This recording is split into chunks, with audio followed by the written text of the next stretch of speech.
Sekarang kita bahas tentang network planning dengan pendekatan CPM atau Critical Path Method. Dari soal yang kemarin saya bagikan, di contoh yang pertama ada beberapa kode A, B, C, D sampai I, di mana kode tersebut menggambarkan kegiatan yang sudah ada di sebelahnya. Untuk penyelesaian network planning dengan pendekatan CPM, kita lihat bahwa kode A atau kegiatan A itu adalah kegiatan yang di awal. Demikian juga untuk B, karena yang mengawali di sini adalah start. Baru kemudian kegiatan C didahului oleh kegiatan A.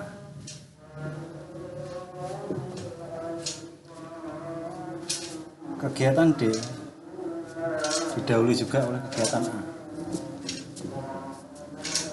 Sedangkan kegiatan E didahului oleh kegiatan B.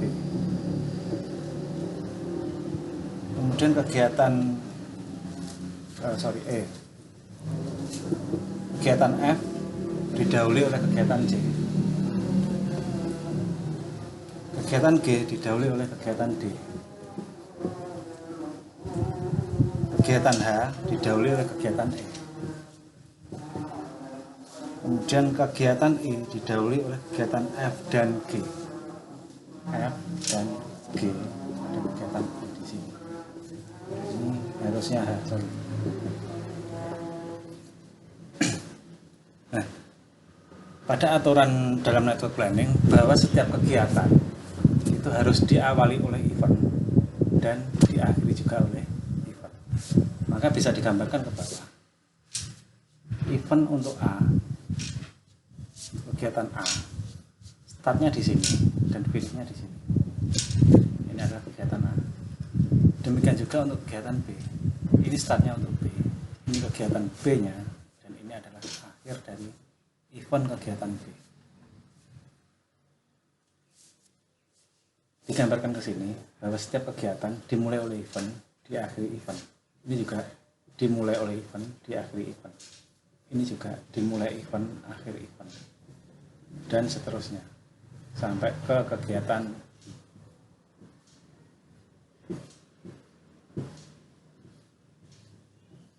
event digambarkan sebagai lingkaran.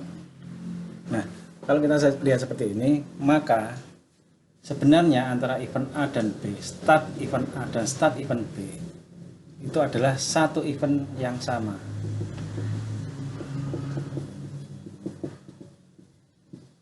Kenapa? Karena sebelum ada event A, startnya event A, itu adalah start. Sebelum mulainya event A, ini juga diawali oleh start. Jadi event A dan B itu sebenarnya adalah diawali oleh satu event yang sama. Maka bisa digambarkan sebagai satu event saja, bukan dua event. Ada kegiatan A dan ada kegiatan B. Kemudian kita lihat kegiatan C di sini. Kegiatan C diawali oleh event, diakhiri oleh event. Kegiatan C dengan event kegiatan C di awal, startnya event kegiatan C, itu sebenarnya sama dengan akhir dari event kegiatan A.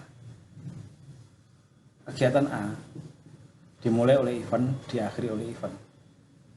C dimulai oleh event dan juga diakhiri oleh event. D juga seperti itu.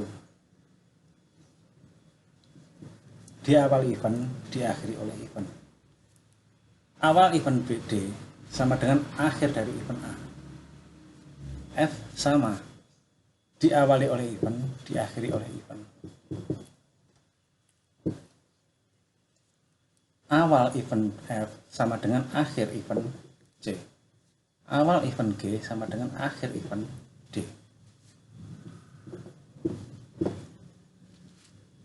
Nah, untuk event I, awal event I, karena di sini ada dua, maka awal event I sebenarnya adalah akhir event F dan juga akhir event G.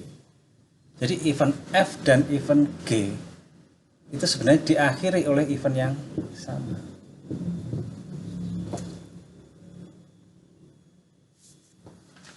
Jadi ini tidak digambarkan sebagai dua lingkaran, tetapi digambarkan menjadi sebuah lingkaran saja, lingkaran event saja. F dan G itu di akhir F dan G sama dengan awal dari kegiatan I. Kegiatan I diakhiri oleh event, diawali oleh event dan diakhiri juga oleh. Sekarang kita lihat yang bawah. D, setelah B ada event E. Startnya event E sama dengan akhir dari event B. Event B diawali oleh event, diakhiri juga oleh event. E diawali oleh event, diakhiri juga oleh event. Setelah E, H. H diawali oleh event, diakhiri juga oleh event. Diawali event, diakhiri oleh event. Nah, permasalahannya jika di sini adalah akhir, maka tidak boleh ada dua event. Harus hanya ada satu event saja yang menjadi akhir dari sebuah proses. Maka sebenarnya antara H dengan I, proses H dengan I, itu adalah proses yang berjalan secara bersamaan. Ini penggambarannya tidak digambarkan akhirnya dua lingkaran atau dua event, tetapi penggambarannya hanya ada satu event terakhir saja. Nah, sekarang kita masukkan, karena yang namanya lingkaran, event itu harus diberikan penomoran angka, maka ini dibagi 3.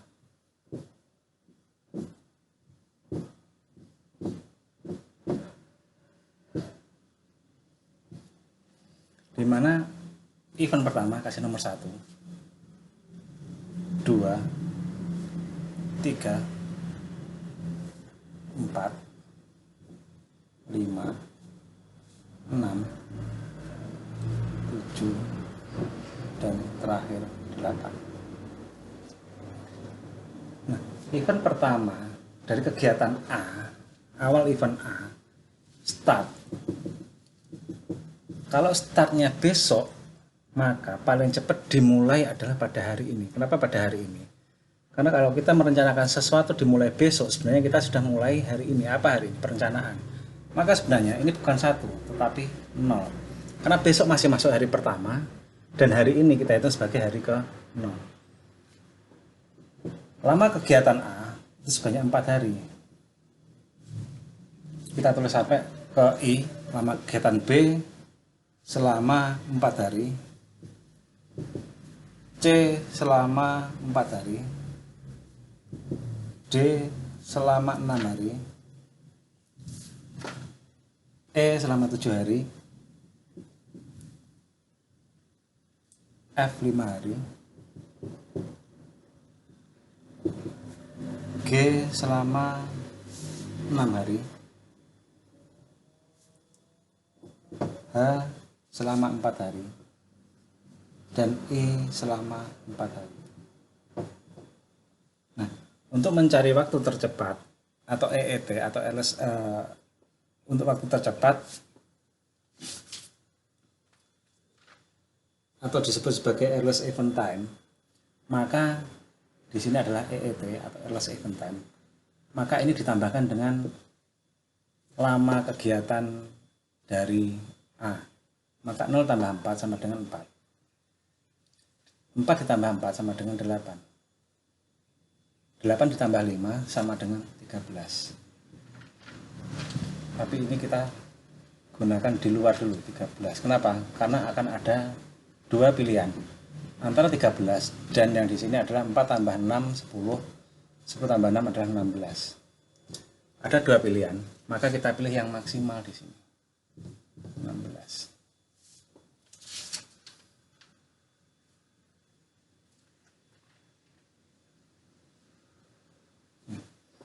D6, oh sorry, A5, sorry, kita ulangi lagi, A5.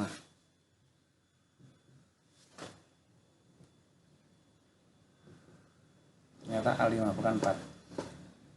0 tambah 5, 5, 5 tambah 4, 9, 9 tambah 5, 11, 14. 9 tambah 5, 14. Ada 2, 14 kita taruh di luar dulu, jangan dimasukkan. Yang ke sini 5 tambah 6 11. 11 ditambah 6 17. Maka kita pilih yang maksimal 17. Penalarannya adalah jika kita pesan ingin memasang kursi dan meja berbarengan, dan meja itu hanya bisa dipasang saat kursinya juga sudah datang, maka kita harus menunggu kedua-duanya datang. Jika kursi itu datang tanggal 18 dan meja baru datang tanggal 21, maka kita bisa pasang kursi dan meja itu hanya pada tanggal 21. Kenapa? Karena jika kita memaksa tanggal 18 pasang, maka untuk meja itu kita tidak bisa pasang. Maka yang digunakan adalah yang di akhir ini. Otomatis di akhir ini kursi sudah datang dan meja juga sudah datang. Maka kita bisa pasang meja plus kursi bersamaan. Ini analogi kenapa kita pakai yang maksimal. 17 ditambah 4 21. Tapi kita taruh di luar dulu. Kenapa? Karena ada 2 cabang. Oke, sekarang kita hitung yang bawah.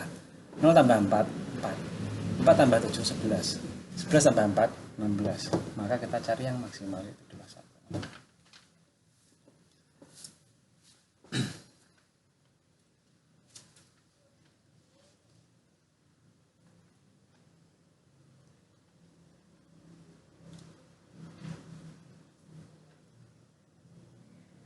Nah, sekarang kita akan mencari yang namanya LET atau latest event time.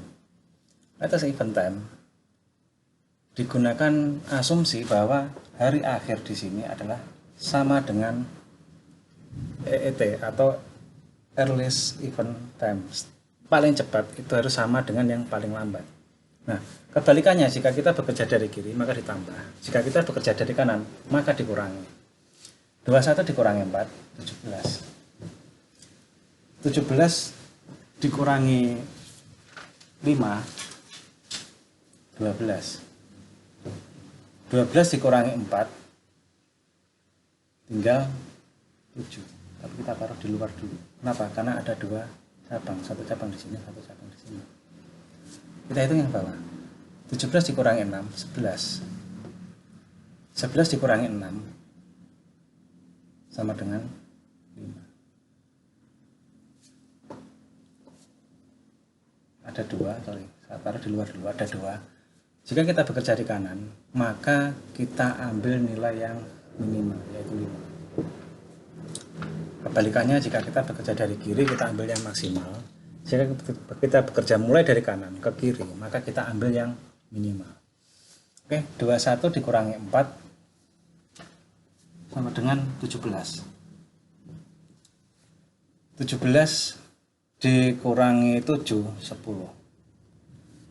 Karena di sini ada 2 cabang, kita hitung 2 kali. 5 dikurangi 5 0 dan 10 dikurangi 4 masih 6. Kita ambil yang 5. Nah, jadi di sini kesimpulannya, event paling cepat dimulai pada hari ke-0. Event paling lambat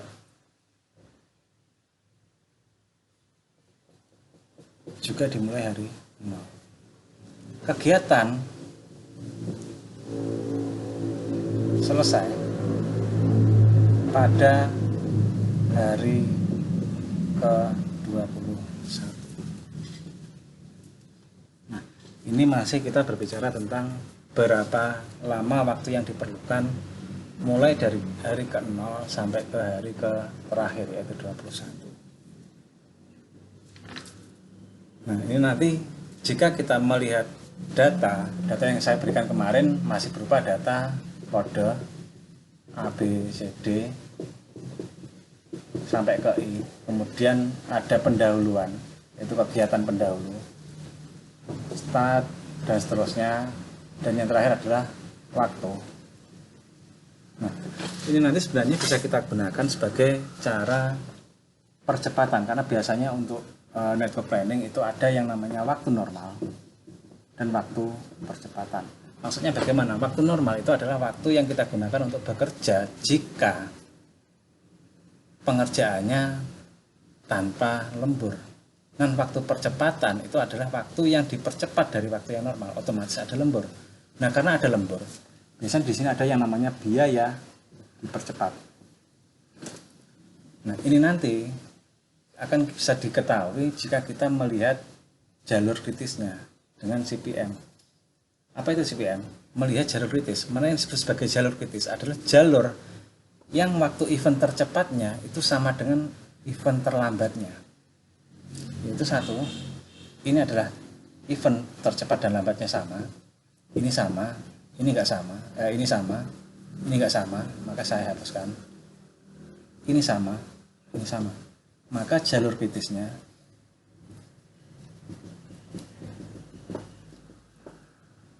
A, D, G, I. Kenapa? Ini nggak sama. A, D, G. Yang bisa dipercepat itu adalah jalur yang ini. Maksudnya bagaimana? Jalur kritis itu adalah jalur yang tidak bisa lagi diperlambat. Tidak ada toleransi untuk diperlambat. Contoh misalkan ini. Kegiatan E paling cepat dimulai pada hari keempat. Paling lambat dia dimulai pada hari ke-10. Berarti untuk kegiatan E paling cepat dia dimulai hari keempat. Ada toleransi selama kira-kira 6 hari. Jadi semisal nggak bisa dimulai pada hari keempat, maka masih bisa dimulai pada hari ke-10 atau ada toleransi sebanyak 6 hari. Di sini pun juga sama. Kegiatan H itu paling cepat dimulai hari ke-11 atau setidaknya paling lambat hari ke-17. Berbeda dengan kegiatan D. Dia paling cepat dimulai hari ke-5, paling lambat juga harus hari ke-5. Jadi dia nggak ada toleransi. Mau nggak mau, mulainya hari ke-5, paling lambat mulai juga hari ke-5. Demikian juga di sini. Selesai hari ke-11, paling cepat. Dan paling lambat juga selesai hari ke-11. Tidak ada yang namanya toleransi. Karena tidak ada toleransi, maka ini disebut sebagai kritis. Nah, jalur kritisnya adalah jalur-jalur yang tidak memiliki toleransi penyelesaian, tidak memiliki toleransi waktu, yaitu kegiatan A, kemudian kegiatan D, kegiatan G, dan kegiatan I. Kenapa? Karena eventnya dimulai sama, akhirnya sama, latestnya sama, earliest-nya juga sama. Nah, di sini untuk percepatan yang bisa kita lakukan, misalkan kita ingin mempercepat sebuah kegiatan, maka yang dipercepat adalah kegiatan yang ada, event yang ada di jalur kritis ini. Analoginya, jika kita melakukan percepatan di area ini, maka kita hanya akan buang-buang biaya. Contoh misalkan, paling cepat dimulai hari ke-11, paling lambat 17. Dicepatkan selama 2 hari. Berarti dia dicepatkan harusnya ke-9. Harus mulai. Tapi dia masih punya toleransi sampai ke-17. Dicepatkan 2 hari, dicepatkan 3 hari, dicepatkan atau lebih dari misalkan 11 hari sekalipun, dia masih punya toleransi di 17. Berbeda dengan ini. Paling cepat hari ke-5, paling lambat hari ke-5.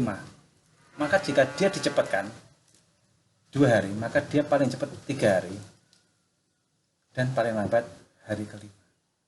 Maka jika dia dipercepat, pekerjaan yang di sini juga akan semakin lebih cepat juga. Oke, untuk percepatan plus hitungan biaya kita bahas di pertemuan minggu depan. Untuk materi dasar dari NWP dengan CPM, contoh pertama kita selesaikan sampai di sini.